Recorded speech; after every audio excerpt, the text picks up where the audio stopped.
Okay guys, so dahil gumagana ulit ang utak ko, let me share you this thought. Let's go. So syempre, alam mo guys, ako kasi, just to let you know, if I have like my next move, yung next step or plans ko sa career ko or kung saang aspeto man ng buhay ko, mapa business, personal, or sa office man yan, I don't usually say it oftentimes, kahit sa family ko, kahit sa friends ko. Kasi, totoo yung sinasabi nila na there will always be people who you thought are very genuine to you, pero they don't like you to succeed. Regardless kung gaano kabuti ang puso mo, regardless of gaano mo sila itrato ng mabuti, there will always be people na hindi matutuwa kung ano yung magkakaroon ka at kung ano yung magagawin mo at kung ano yung ibinigay sa'yo.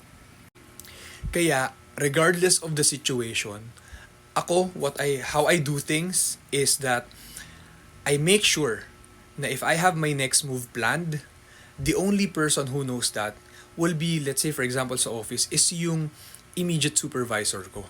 Because they already have been there.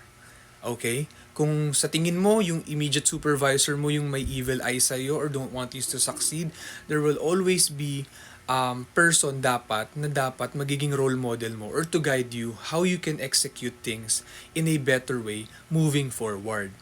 Hindi ako believer ng kailangan alam ng lahat para ma-force ka na ituloy talaga yung gagawin mo. Hindi.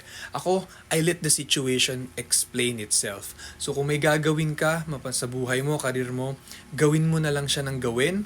Kasi it's very important that let the situation, the scenario explain itself instead of you keep on talking tas mamaya hindi matuloy or kung ano pang mangyari tas hindi mo makuha yung gusto mong posisyon or yung business or yung investment, mas maganda talaga na yung less talk, more action tayo. So the lesson of the thought here is that napaka-importante na kilala mo ng lubos yung mga taong pagsha-sharean mo ng next move mo.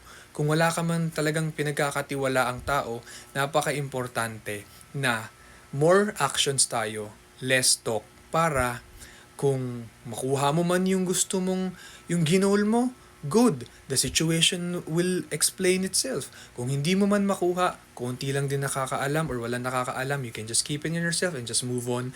Kasi ako personally, mas nape-pressure ako kapag mas maraming taong nakakaalam ng gagawin ko sa susunod. Kesa nang ako lang or yung immediate supervisor ko lang or yung person na role model ko. Kasi less people who knows it, less pressure na mararamdaman mo sa sarili mo. Kasi tough love tayo minsan eh. Sometimes we already have expectations sa sarili natin tapos pag nadagdagan pa ng iba, mas bibigat. So mas maganda yung sa'yo lang or sa ilang tao lang para mas maganda yung maging performance natin. So be careful in sharing your next move in your next gaming plans. Basta ang mahalaga, more actions, less talk.